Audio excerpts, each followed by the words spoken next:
इस बीच बड़ी खबर आ रही है, मूसेवाला के पिता को धमकी मिलने की खबर आ रही है। कल ही 2 शूटर और साथ ही 2 और लोगों का एनकाउंटर पुलिस ने किया था और उसके बाद पाकिस्तान से धमकी मिलने की जानकारी मूसेवाला के पिता को आ रही है। पोस्ट में लिखा है, अगला नंबर बापू का है। मूसेवाला को किस तरह से 29 मई को मौत के घाट उतार दिया गया था।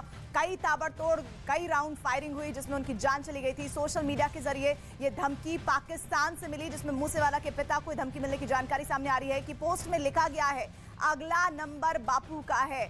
आपको लगातार देखें, बीते दिनों से 29 मई के बाद जो घटनाक्रम हुआ है उसमें एक एक कर तमाम जो सुरक्षा एजेंसियां हैं और पुलिस इस पूरे मामले की तह तक जाने में जुटी हुई है, जिसके तार पाकिस्तान से जुड़ते हुए नजर आ रहे थे। और अब खबर ये कि पाकिस्तान से धमकी मिली है मूसेवाला के पिता को। उनके पोस्ट के जरिए उन्हें जो धमकी मिली है उसमें लिखा गया है कि अब अगला नंबर बापू का है। तमाम शार्प शूटर्स निशाने पर है। पुलिस लगातार दबिश दे रही है अलग अलग जगह पर। लॉरेंस गैंग से लेकर इस तरह के बम्बिया गैंग और तमाम तरह के दूसरे गैंग्स का नाम इस हत्याकांड में सामने आ रहा है। लेकिन अब इस वक्त बड़ी खबर यह कि मूसेवाला के पिता को धमकी मिली है और इस धमकी में जो सोशल मीडिया के जरिए धमकी दी गई है उस पोस्ट में लिखा गया है कि अगला नंबर बापू का है। और ऐसे में जाहिर तौर पर मौजूदा स्थिति को देखते हुए उनकी सुरक्षा को बढ़ाने की ओर जरूर पहल की जाएगी, कदम उठाया जाएगा। लेकिन ये बड़ी खबर किस तरह से जो अपराधी हैं उनके इरादे और खौफनाक होते जा रहे हैं। और ये जो धमकी आई है जिसके तार पाकिस्तान से भी पहले जुड़ते हुए नजर आ रहे थे, अब ये जानकारी मिल रही है कि पाकिस्तान से ये धमकी दी गई है। सोशल मीडिया पर पोस्ट के जरिए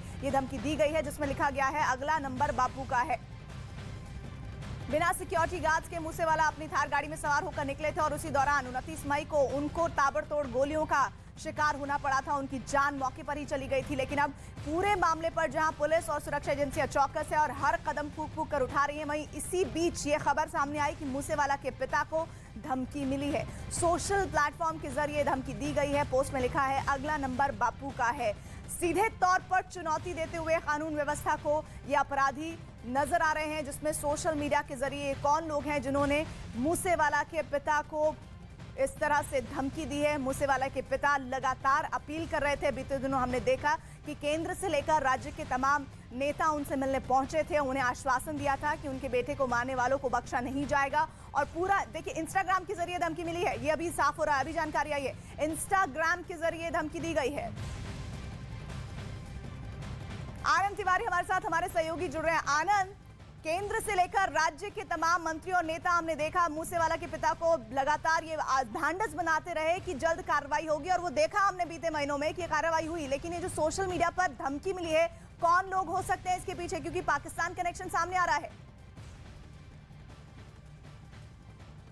जी देखिए, बिल्कुल ही बहुत ही संवेदनशील मामला है प्रीति। और जिस तरह से सिद्धू मूसेवाला के जो पिता हैं वो आज अमृतसर पहुंचे थे जहां पर इनकाउंटर होता उसके नज़दीक के थाने में, और उनके साथ वो 2 महत्वपूर्ण शख्स चश्मदीद भी थे जो सिद्धू मूसेवाला के साथ उस दिन थार गाड़ी में थे, जिन्हें भी गोलियां लगी थी। और उन दोनों शख्स ने जो जगरूप रूपा है और मनप्रीत मानू, इनकी शिनाख्त की थी। उसके बाद अब जानकारी ये आ रही है, जो उनके पिता का कहना है कि जो सिद्धू मूसेवाला के जो करीबी दोस्त थे उन्होंने मूसेवाला के पिता को बताया कि अंकल, आपको सोशल मीडिया इंस्टाग्राम पे धमकियां मिल रही हो जिसमें ये कहा जा रहा है कि अगला नंबर 13 होगा बापू। इस तरह की पोस्ट जो है वो धमकी भरी सिद्धू मूसेवाला के पिता के लिए सोशल मीडिया पे डाली गई है, जिसको पंजाब पुलिस को शेयर कर दिया गया है।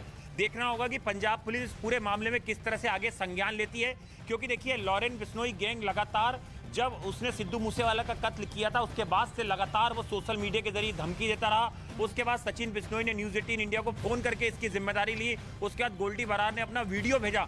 तो लगातार ये गैंगस्टर जो है सोशल मीडिया का दुरुपयोग कर रहे हैं, सोशल मीडिया पे खुद को महिमा मंडित कर रहे हैं और लगातार धमकी की पोस्ट डाल रहे हैं। और हमने देखा था कि इसके पहले अगर प्रीति, जब विक्की मिद्दूखेड़ा का कत्ल हुआ था उसके बाद भी लॉरेंस गैंग की तरफ से धमकी भरे सोशल मीडिया पे पोस्ट आए थे, और उसमें ये लिखा गया था कि जो भी हत्यारे हैं विक्की मिद्दूखेड़ा के, उनको बख्शा नहीं जाएगा। और उसके बाद हमने देखा कि किस तरह से सिद्धू मूसेवाला की रेकी करके उनका बेरहमी से कत्ल कर दिया गया।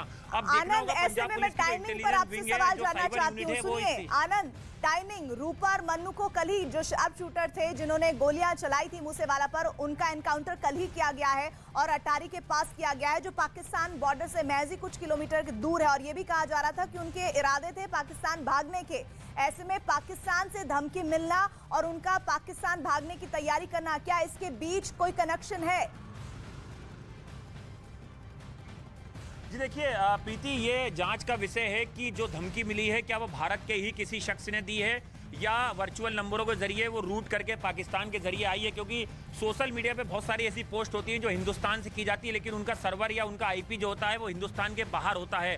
तो ये जांच का विषय पंजाब पुलिस की जो इंटेलिजेंस यूनिट है, जो साइबर यूनिट है, वो इस बात की इंफॉर्मेशन, इस बात की तस्दीक करेगी कि वो social media post, Instagram post किस मेल आईडी के जरिए बनी थी, कहाँ क्रिएट हुई थी और किस तरह से धमकी दी गई। लेकिन इतना तो साफ है कि जिस तरह से पंजाब पुलिस ने एक कड़ा संदेश दिया गैंगस्टरों को और खास तौर पे सिद्धू मूसेवाला के 2 कातिलों को ढेर किया है, उससे गैंगस्टरों के अंदर बौखलाहट जरूर आई होगी और खास तौर पे जो लॉरेन बिश्नोई गैंग है वो जरूर अब डरा होगा कि जिस तरह से उसके शूटर्स पहले पकड़ा रहे थे लगातार, उसके बाद पंजाब पुलिस ने एक बड़ा एक्शन लिया है और 2 जो मेन शूटर थे पंजाब के उनको ढेर कर दिया। हालांकि पंजाब पुलिस ने लगातार ये दावा किया है कि हम उन्हें जिंदा पकड़ना चाहते थे ताकि जो पूरी इन्वेस्टिगेशन है उसके और सिरे जो हैं जोड़े जाएं कि किस तरह से वो गोल्डी बरार के साथ जगरू रूपा और मनप्रीत मानू संपर्क में थे और पहली गोली चलाने वाला जो AK-47 से मनप्रीत मानू था वो इतना डेस्परेट था कि वो लगातार पुलिस के ऊपर, कल हमने देखा कि ताबड़तोड़ फायरिंग कर रहा था और उसके पास से AK-47 मिली है, उसने जबरदस्त फायरिंग की जिसमें 3 पुलिसकर्मी घायल हुए हैं।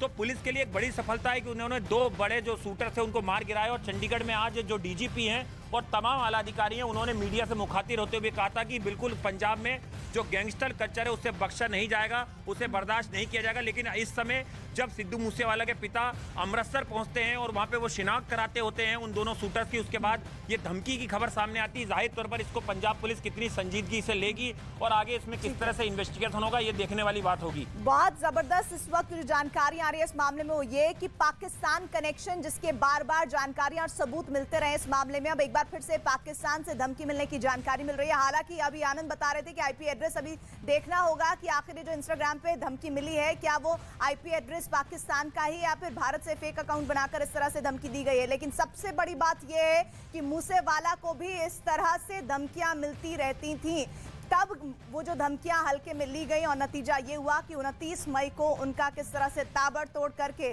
असैसिनेशन कर दिया गया और ऐसे में अब उनके पिता को धमकी मिली है। जाहिर तौर पर आने वाले दिनों में उनकी सुरक्षा को और बढ़ाया जाएगा।